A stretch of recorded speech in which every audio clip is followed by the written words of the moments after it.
Barclay? Your tea? How could you do such a thing? Your tea, madam. David! Your tea, madam. You betrayed him! Mrs. Fenwick, not to debate. What's happened? What is it, child? It's Madam and the Colonel. Something awful's going on. I can't open the door. Here, let me try. Stop here, both of you. Mrs. Barclay? Mrs. Barclay, open the door!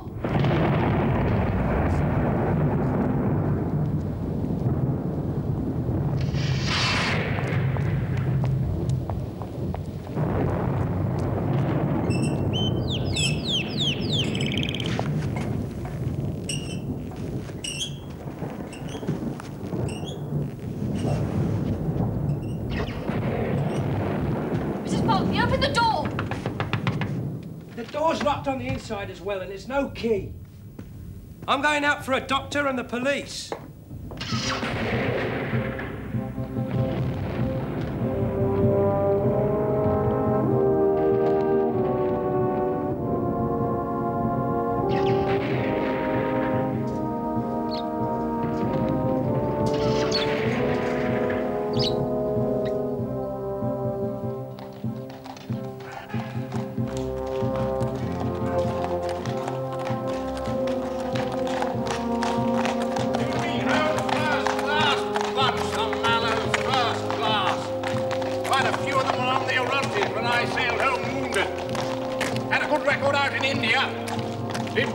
During the mutiny.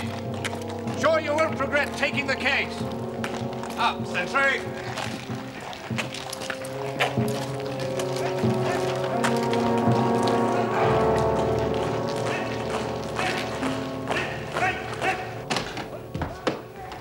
Dr. John Watson, formerly medical officer attached to the Royal Berkshires, now in civilian practice. Murphy, second in command, temporarily in charge of the Royal Mallows following the tragedy of our colonel's death. And this will be Mr. Holmes. Please.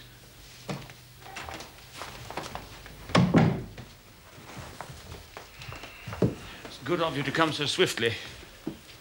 Not at all. I've explained to Holmes how concerned you must be about the possibility of a scandal. Thank you. The honor of the regiment is in my care. And yet, the newspaper's reports suggest that a scandal is inevitable. Well, surely not. I've done my utmost to make sure that reporters were kept as far away as possible. Exactly, and that is what has made them suspicious. They scent a mystery. That much is clear from the little they have been able to say. Well, surely it would be wrong to repeat, to draw attention to... Quite. You see how much we need your help, Mr. Holmes.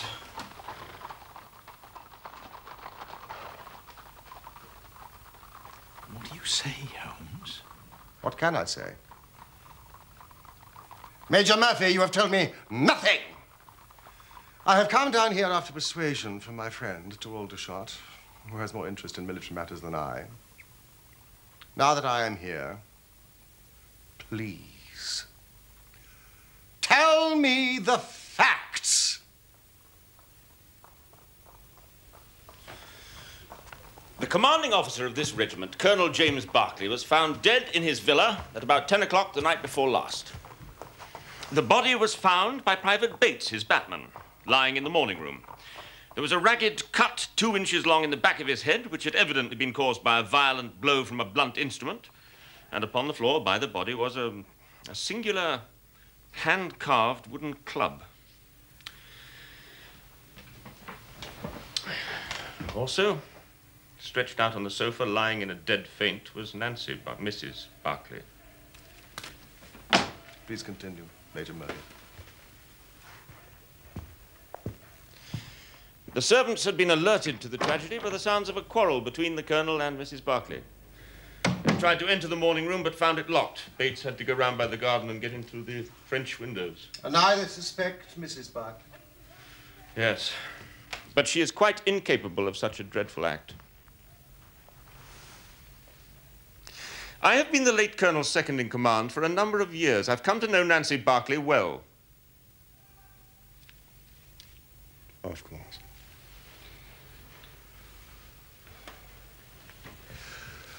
Tell me about Colonel Barclay. Was he highly regarded by the men under his command? Considering his background, remarkably so. His background? Why? Was he ever disgraced? No. But it's not generally known outside that Jim Barclay began his career as a private soldier in the Mallows. Did he indeed? From private soldier to commanding officer in the same regiment? That's a rare achievement. It was his gallantry in the Indian Mutiny that got him his commission. And then quite rapid promotion over the years. More rapid than mine, for instance. Impressive. And I suppose the unfortunate Mrs. Barclay's in custody? No. Not exactly, no. She's in hospital being looked after, with a police constable standing by. Nancy Barclay is a handsome woman now. But you should have seen her as a young girl in India 30 years ago. She was a daughter of the regiment. Her father was the regimental son major, RSM Devoy, and therefore quite a formidable father-in-law for any soldier. I remember that all the men in my company thought her quite the prettiest girl in the garrison. As a junior officer, I had little to do with her, but I was aware that she was a most charming, most vivacious and spirited girl.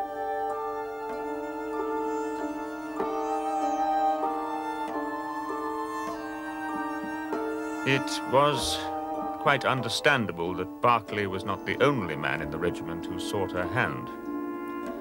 But in the end, he was the one she chose.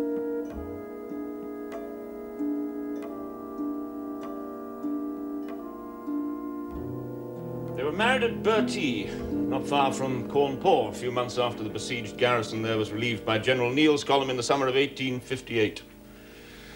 Shortly after the marriage, Sergeant Barclay got his commission as expected. Must have been difficult for the Barclays at first.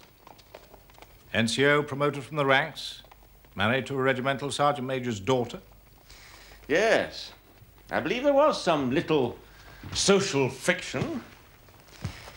But Nancy carried it off with dignity and charm, and they gained acceptance in no time. Barclay's career flourished, and the regiment returned from India some 5 years ago. Barclay was then appointed commanding officer. And the marriage continued to be a happy one? It appeared to be so. Appeared? Most people believed the marriage to have been a uniformly happy one. And what do you believe, Major Murphy? My position as second-in-command often took me to the Barclays' house. I saw a different side to the marriage. The truth is more important than loyalty to your late commander. One night, I'd been dining at the Barclays. It wasn't until I reached the end of the drive that I realized I'd left my cigar case in the dining room. I went back. The front door was still open. Jane, the maid, was in the hall. I'm glad you're still here. I've left my cigar case on the table. I think the Colonel and Mrs. Barclay have gone to bed, sir. Oh, for goodness sake, James! Confess that! Who is it? Who? Let go of me! You are hurting me! Tell me you love me, then. Me and nobody else.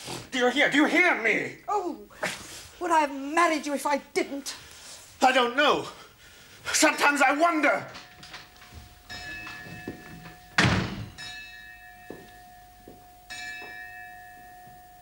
And this expression of jealousy occurred within seconds of you, Major Murphy, leaving the Barclays' hut.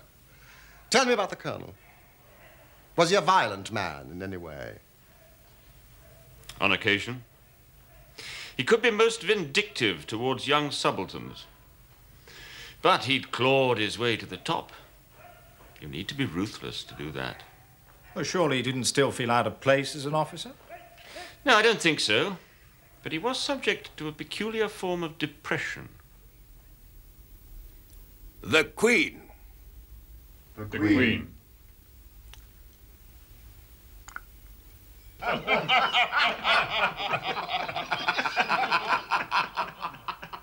Sometimes, when we were discussing old campaigns, Crimea, Mutiny, Afghan War, the smile would often be struck from his mouth as if by some invisible hand.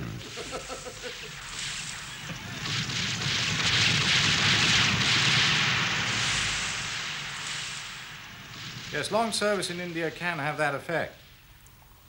I saw that when I was in the Berkshires. You mentioned a carved wooden club found by the body. One of the Colonel's Indian souvenirs. I believe the servants deny ever having seen this club before. Certainly I've never seen it on any of my visits. It was quite long. And the police, I suppose, have retained it for examination. Yes. They believe it to be the murder weapon. Do they indeed? Do you know, I think we should begin by visiting the Berkeley's house. Unless, of course, it is possible to interview Mrs. Berkeley. I'm afraid she's still unconscious. I thought as much.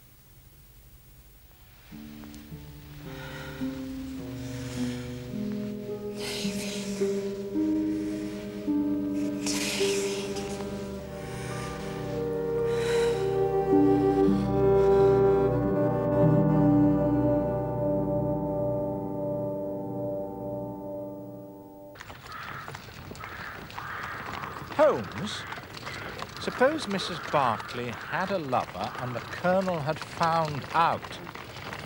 Major Murphy seems to have been rather close to her. You know, mild adultery has always been commonplace among officers and their wives serving in hot climates.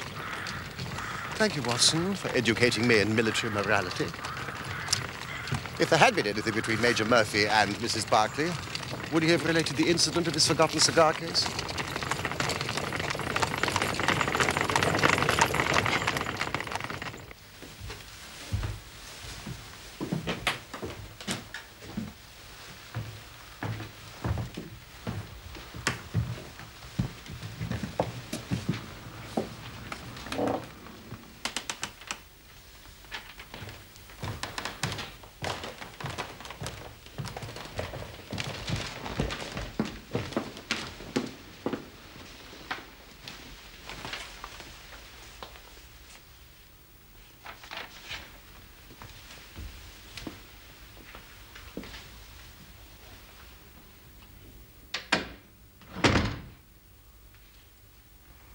It was about 7:30, sir, and I was waiting at table. Once a month, Mrs. Berkeley spent the evening doing charity work in Aldershot.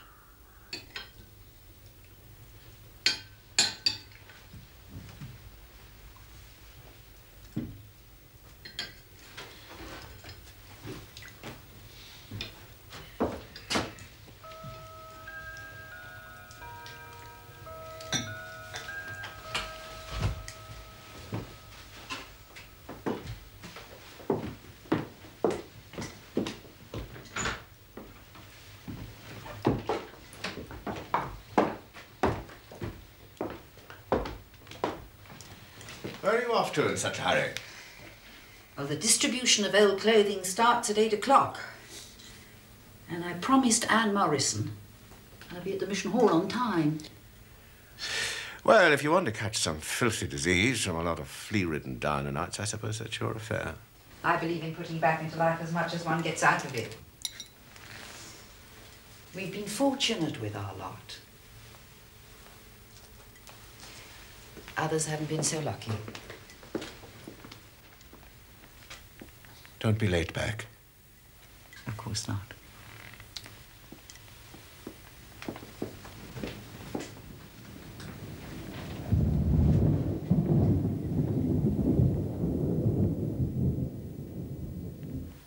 Mrs. Berkeley must have returned about 9:15, sir.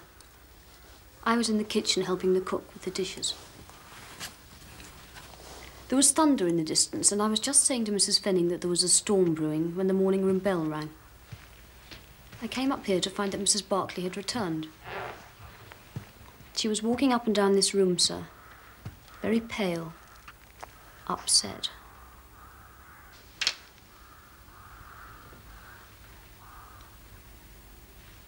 She looked awful, sir.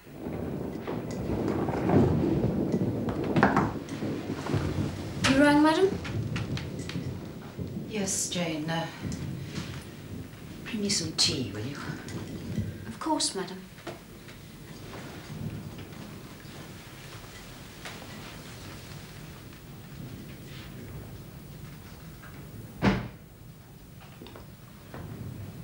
Jane, is that you?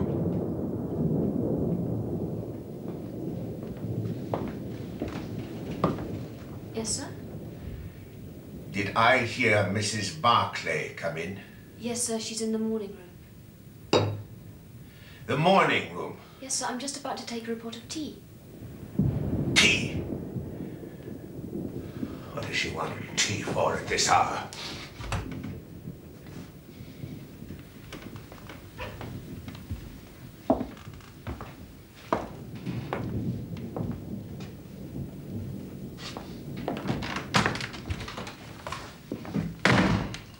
And that presumably was the last time that anyone saw Colonel Barclay alive. Yes, sir. Can you think of any reason why your mistress came into this morning room at that time of night when the fire was unlit? No, sir. Did she often make a point of purposely avoiding the Colonel? Had you ever heard them arguing before? Not to my knowledge, sir. When you returned from the kitchen with Mrs. Barclay's tea, you found the door locked and you heard voices raised. Now, what exactly did you hear? They were arguing, sir. Mrs. Barclay called the Colonel a coward. She said, "You have ruined my life all these years." Mrs. Barclay shouted the name David. She said it twice. David? Could you swear to that? It was perfectly clear, sir. But the Colonel's name was James. Have you ever heard Mrs. Barclay refer to anyone called David? No, sir. I don't think she or the Colonel knew anyone by the name of David. And Major Murphy's Christian name is Patrick. Had they had any visitors recently by the name of David? I don't think so, sir. The club that was found by Colonel Barclay's body, had you seen it before? No, sir. The Colonel had several trophies from India, but nothing like that club. Are you sure of that, Miss Stewart? Yes, sir. I don't know where it came from. Thank you, that is all. Oh, no, there is just one last thing. Major Murphy once left his cigar case here. Did you manage to find it? Yes, sir.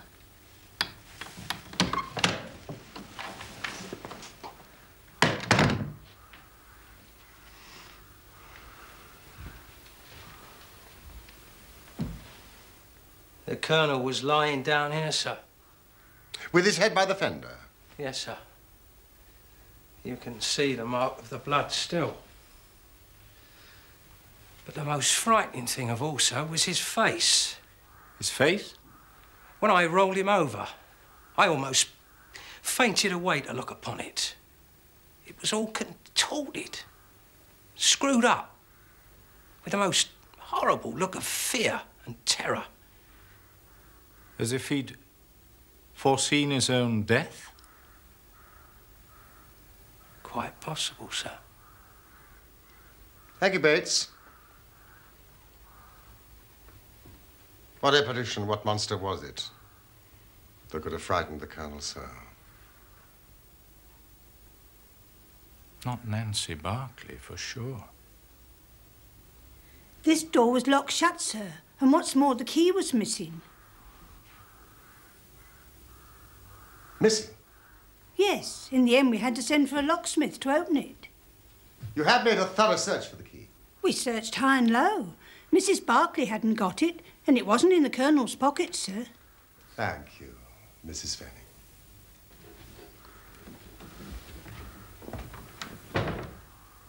Watson, if the key was not in the door, and neither Mrs. Barclay nor the Colonel had it, then there must have been a third person. exactly. Who either entered or left through those windows.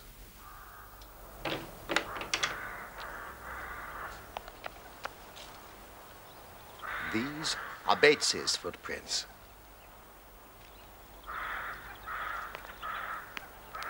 And these are the footprints of someone else. Someone has recently crossed this lawn. The marks are just visible.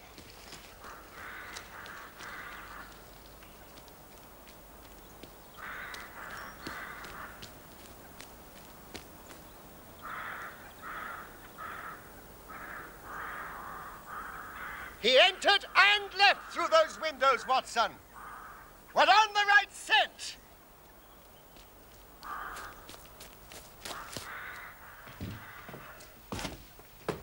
Watson, look at this. What is it? Our intruder had a somewhat unusual companion. It's a dog, isn't it? Somebody's dog. Who ever heard of a dog running up a curtain? What about a cat, then? These paw marks are not those of a cat, not of a monkey, nor of any creature that we are familiar with.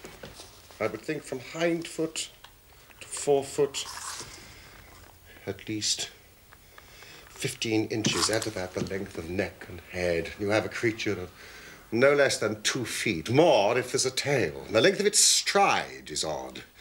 It indicates a creature with a long back and short legs. Something like a stoat or a weasel? We also know that it is carnivorous. How can you tell that? Well, you see, what made it run up the curtain? A canary. Exactly.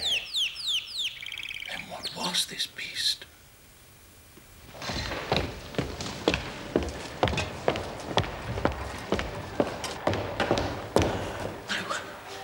I can't. I cannot betray a friend. Please don't ask me to.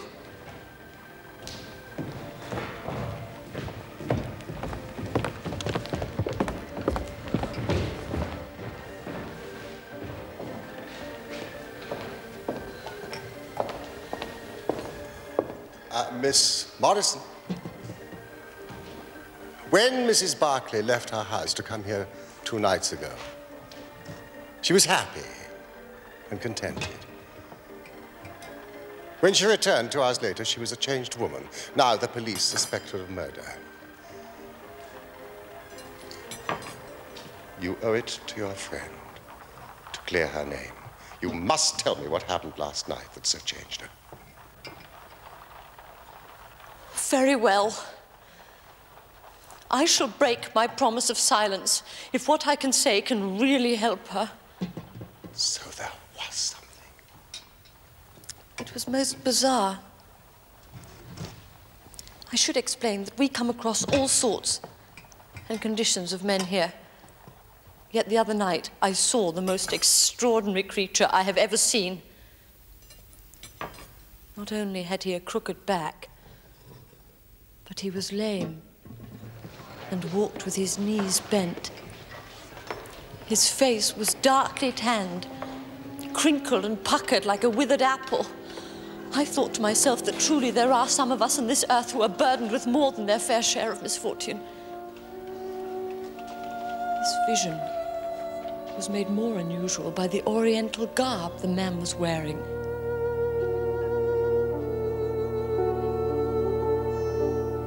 I pointed this person out to Nancy as someone especially deserving of help.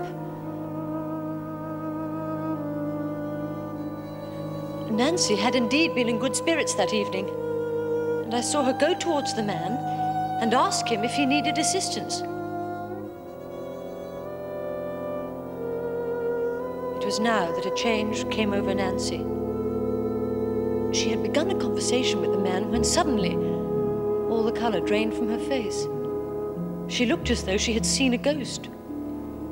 The man, too, seemed to be strangely affected by the sight of her, and I saw him gesticulating wildly. Well, Nancy and the man went to a quiet corner of the hall, and they talked together for a few moments or so before I heard an angry shout from the man and saw him storm out, waving his fists in the air.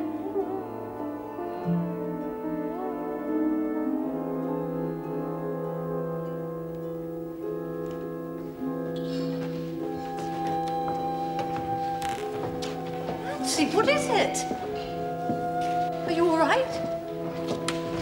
Who was that poor creature? Oh, it's an old acquaintance of mine, fallen on hard times. Promise me, Annie, you won't say anything about this to anyone. Promise me. Of course I promise. If you so wish.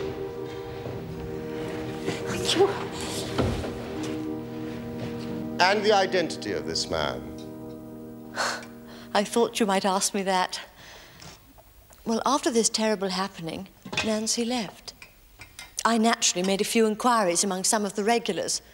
Such an unusual-looking creature has, of course, attracted attention.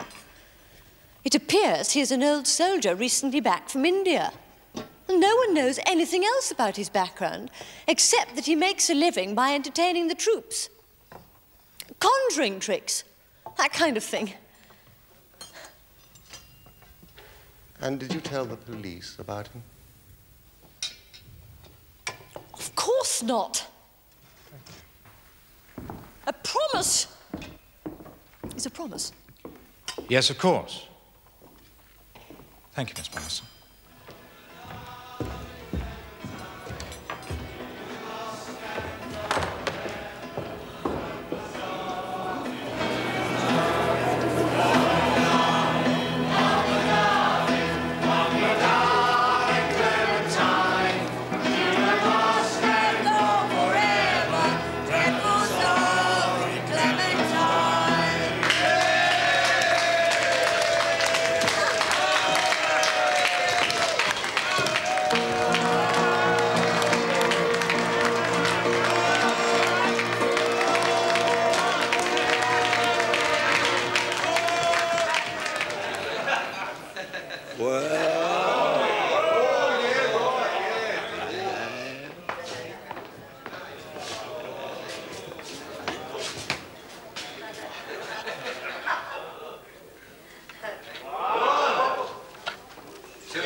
That is our intruder's four-footed companion. It's a mongoose. I think we've found our man.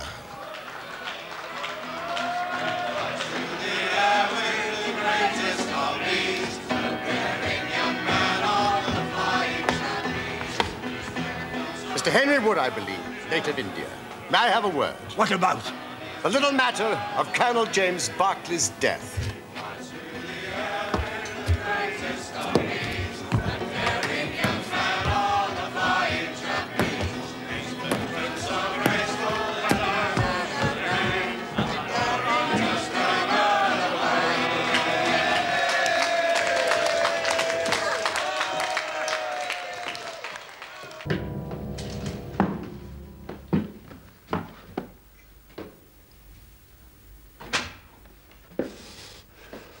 She is innocent. You can take my word for it. Then you are guilty. No, I am not guilty. Then who struck the colonel down? It was a just providence that killed him. His own guilty conscience. I think you'd better explain. God, if I had smashed his head in, as it was in my heart to do, he would have got only what he deserved from me.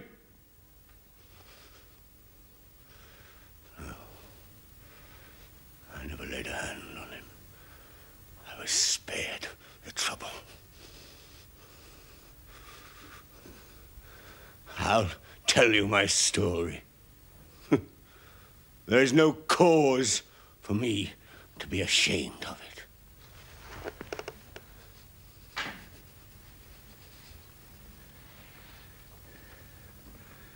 You see me now, with my back like a camel, and my ribs all awry. But there was a time when Corporal Henry Wood was the smartest man in the Royal Mallows. You were in the same regiment as Colonel Berkeley? Oh, yes. But he was Sergeant Jim Berkeley then. We were in the same company. And we had something else in common. We were both in love. The same woman, Nancy Devoy. Yes, the daughter of the regimental sergeant major. Yeah. There were two men who loved her. But only one whom she loved.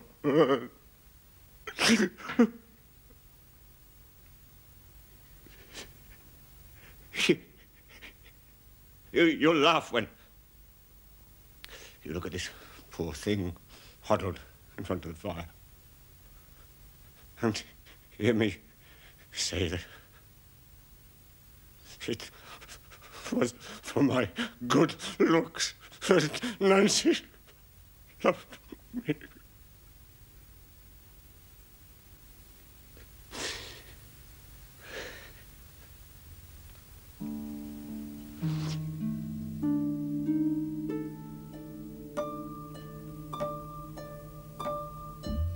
I was the one she loved, all along. But although I had her heart, her father didn't approve of me.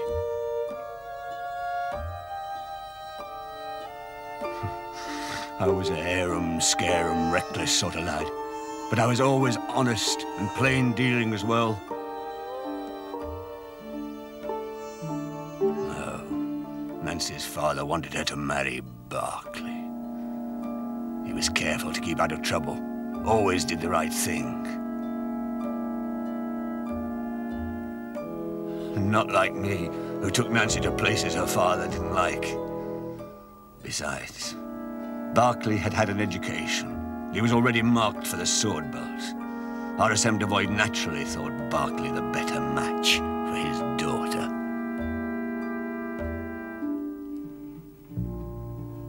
But she remained true to me. And we would have married had it not been for the mutiny. Why did Nancy Devoy not marry the man she loved? It was monsoon time in 1857, when the sepoys rose up against the British. The regiment was shut up in Bertie. There were 10,000 rebels round us, pinning us down like terriers round a rat cage. We'd run short of food and ammunition, and we had to communicate with General Neal's column that was moving up country. It was our only chance to get help.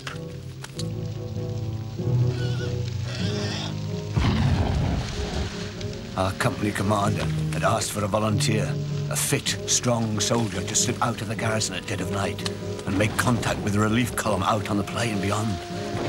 Like a fool, I volunteered. It was a dangerous mission, all right. There were 1,000 lives in peril.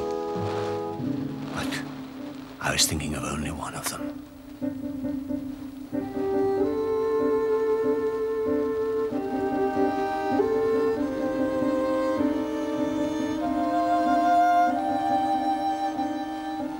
Nancy Devoy, the woman I loved, and the finest girl that ever had the breath of life between her lips.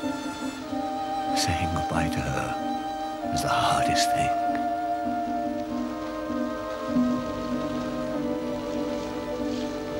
As we exchanged mementos, I little thought that I was saying goodbye to her for 30 years.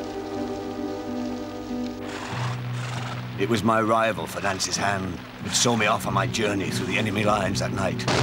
Sergeant Berkeley. He said he knew the lie of the land around the garrison better than any other. While I volunteered to make the journey, Jim Barclay volunteered to advise me on the best route to take.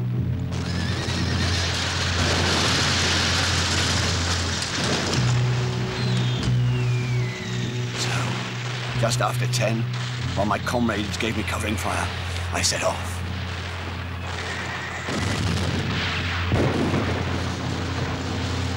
Barclay had told me to follow a stream, which would lead to a gully. This, he said, was the safest way downhill. His directions were perfect, and soon I was wading through icy water that only the day before had been snow in the Himalayas.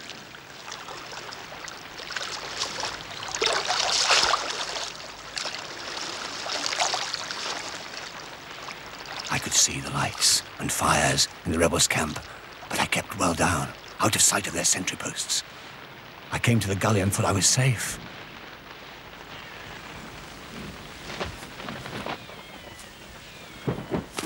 But then it happened. I was attacked.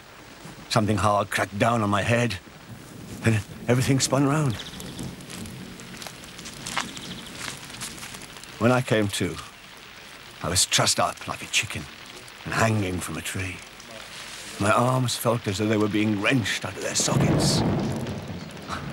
I didn't mind the pain, but I was sick at heart for having failed in my mission.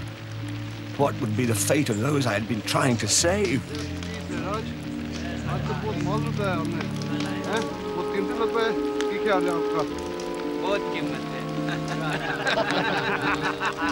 But the biggest blow came as I listened to what I could understand of the rebels' talk.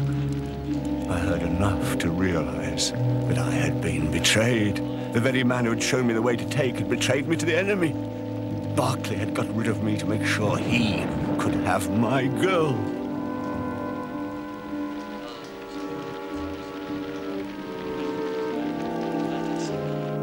Now, you know what James Barclay was capable of.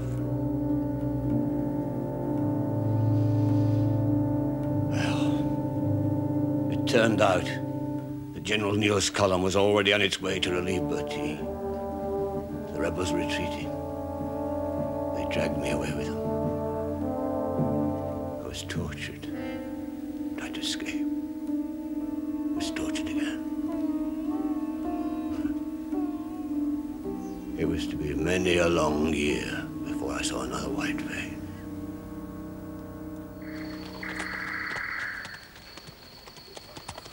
My captors fled north, further into the hills, and used me as a sort of slave. I was treated worse than a dog, and they damn near broke every bone in my body. Sometimes I'd wish they'd just killed me. But my thoughts of hatred and loathing for the man who destroyed my life kept me going. I dreamed of revenge on Barclay.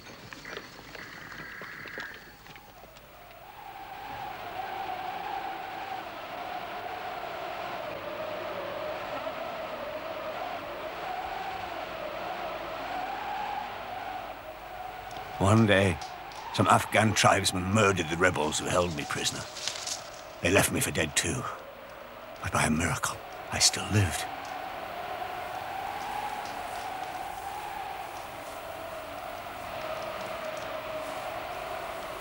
So, I had my revenge on my torturers. But Barclay was beyond my grasp. And what of Nancy? I had no means of knowing whether she was alive or dead. I wandered back to the Punjab and lived among the natives, picking up a living by the conjuring tricks I'd learned from the street magicians. What use was it for me, a wretched cripple, to get passage back by ship to England and make myself known to my comrades in the regiment? Even the desire to have my revenge on Jim Barclay didn't make me go. And why? I'll tell you straight. I preferred my Nancy and my old pals in the Royal Mallows to go on believing that Harry Wood died a hero's death with a straight back and see him crawling about the world more like a chimpanzee than a human being. But you did return. And to Aldershot, where your old regiment was stationed. Why? I just wanted to see the old country once more before I died. I saved what I could. And eventually, I got a show.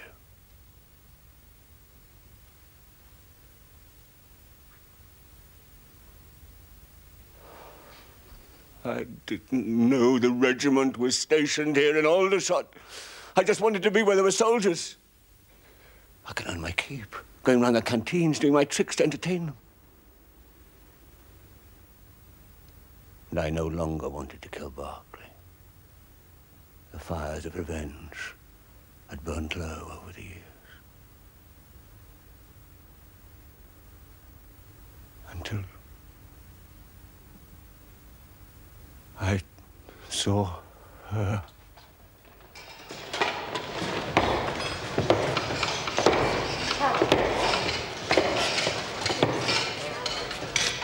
I thought I'd better get some English togs. I look comical enough without wearing these foreign clothes the whole time.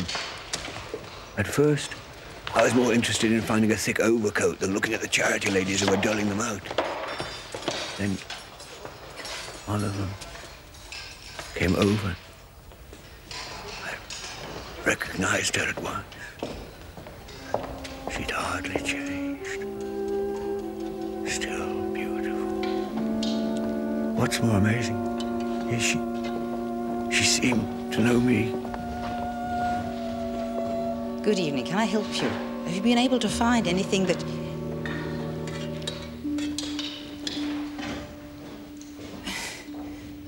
I'm sorry, I thought I... Nancy, it is me. Don't be afraid. I thought you had been dead these 30 years. I have been. I swore you'd never seen me like this.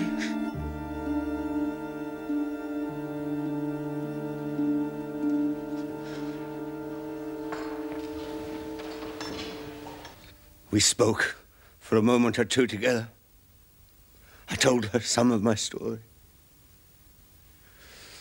I should have spared telling her that her husband was a traitor, but it all came pouring out of me, 30 years of hate.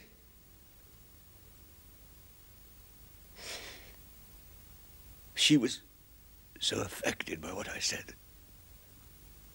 I couldn't stand it. I went outside. Then I saw her come out of the mission, and I followed her home. I saw her go into their house. A light came on. I saw her sitting in a chair. And then he came into the room. James, I've got to talk to you. What are you looking back for? Don't be back late. No. I said, don't be back late tonight. I have to talk to you. You've been with someone. No, You have been with someone. Tell me, I've asked you before. Who is it? You don't know. I saw him. Your own comrade, and you've ruined my life. All these years. All these years. Oh, how could you do such a thing? It was evil. No, I hate you. I hate you. I hate you. No, damn.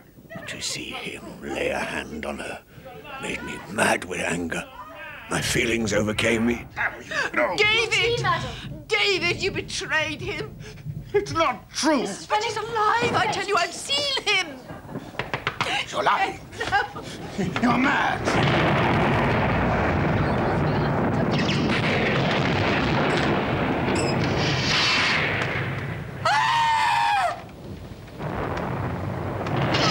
He looked as I have never seen a man look. I read death on his face as plain as anything. The bare sight of me was like a bullet through his guilty heart. Mrs. Barclay? Mrs. Barclay, open the door! He smashed onto the fender, but he was dead before he fell.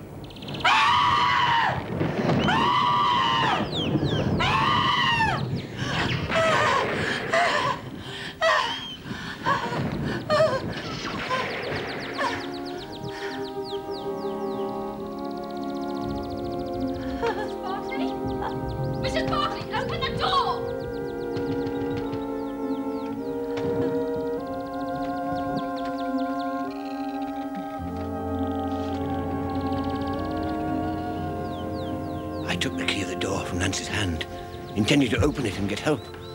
Then I thought I'd better get away, for things might look black against me. In my haste, I thrust the key into my pocket, whilst I was chasing Teddy, who escaped from his box and run up the curtain. Teddy?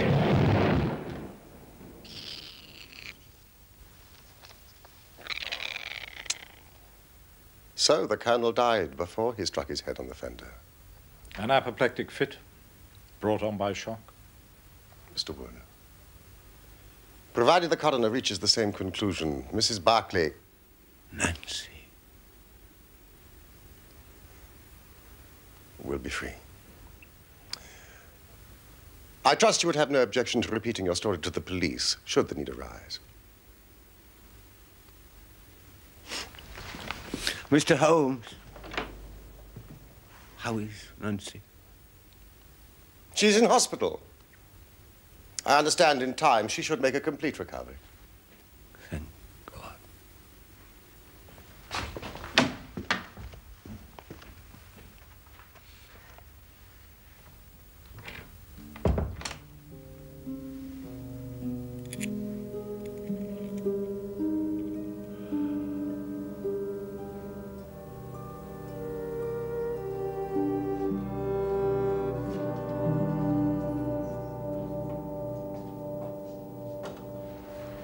Oh, Annie, how lovely to see you. You're better.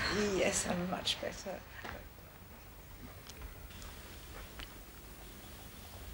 Holmes, there's just one thing I don't understand. If the Colonel's name was James, and Wood was called either Henry or Harry, then who the deuce was David? Ah, my dear Watson, that name David should have told me the whole story. Had I been the ideal reasoner, which you are so fond of depicting, but alas, my powers of deduction failed me. You see, David, in this case, was evidently used as a term of reproach. Reproach? Don't you remember how King David sent Uriah the Hittite into the forefront of the battle to die so that he might steal his woman Bathsheba? I think you'll find the story in the first or second book of Samuel. My Old Testament is a little rusty.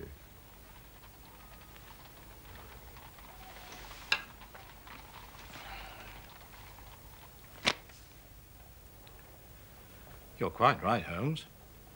Second book of Samuel, chapter 11, verses 14 to 17. You appear to have looked it up yourself. Since we returned home from Aldershot. How did you know?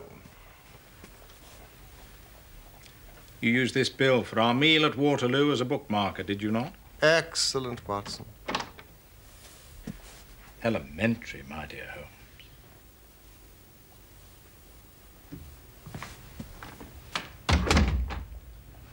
Good night, old fellow.